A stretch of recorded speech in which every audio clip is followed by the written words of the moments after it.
প্রশাসনের নির্দেশে বসিরহাট পুরসভার বোর্ড ভাঙল কাউন্সিলরদের অন্তর্দ্বন্দ্বে থমকে উন্নয়ন। তদন্তের পর বোর্ড ভাঙার সিদ্ধান্ত, পুরো পরিষেবা না পাওয়ার অভিযোগে খুশি বাসিন্দারা। আমাদের সঙ্গে ফোন লাইনে রয়েছেন আমাদের প্রতিনিধি সঞ্জিত চক্রবর্তী। সঞ্জিত, বাসিন্দারা তারা কি বলছেন? দেখো, বিশেষ করে বসিরহাট পৌরসভার যে 23টি ওয়ার্ড আর 23টি আসন বিশিষ্ট এই পৌরসভা, যেটা আরবান ডেভেলপমেন্টের থেকে একটি নোটিশ আসে বসিরহাট মহকুমা শাসকের দপ্তরে, সেখানে বিভিন্ন সমস্যা দেখা দিয়েছে। কাউন্সিলরদের মধ্যে একটা পক্ষ আর একটা পক্ষ, সেই সমস্যা নিয়েই কিন্তু উন্নয়ন থমকে আছে বলে সেই নোটিশে উল্লেখ করা হয়েছে। সেই উল্লেখের ভিত্তিতে কিন্তু বসিরহাট মহকুমা শাসক বিশেষ করে তিনি প্রতিটি কাউন্সিলের হাতে সেই নোটিশ পৌঁছে দিয়েছেন এবং পুরো বোর্ড ভেঙে দিয়েছেন। এখন বর্তমানে প্রশাসনের দায়িত্ব আছে স্বয়ং মহকুমার শাসক, পুরো পৌরসভার দায়িত্বে রয়েছেন। ইতিমধ্যে তিনি একটা পরবর্তীকালে কমিটি করবেন।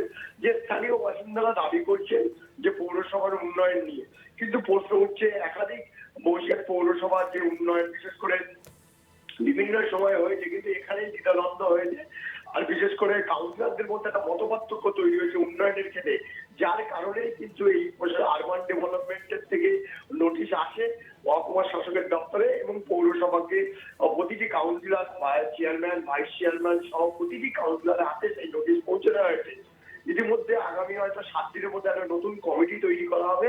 সেই কমিটির মধ্য দিয়ে একটা যে পৌরসভা আগামী দিনে কিভাবে চলবে, কারা কারা দায়িত্ব থাকবে, এই কমিটি কি কি কাজ করবে, পুরোপুরি প্রশাসক হিসেবে মহকুমা শাসক সেই নির্দেশের অপেক্ষায় রয়েছে।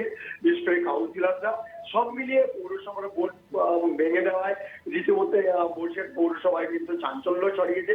ইতিমধ্যে উন্নয়নের কথা যেটা বলা হয়েছে, সেই ক্ষেত্রে এক পক্ষ দাবি করছে উন্নয়ন হয়নি, আরেকটা পক্ষ দাবি করছে তারা বিভিন্ন সময় রাজ্য এবং দেশের স্বীকৃতি এনেছেন, এই বসিরহাট পৌরসভার মুখের নয়া পালক হয়েছে।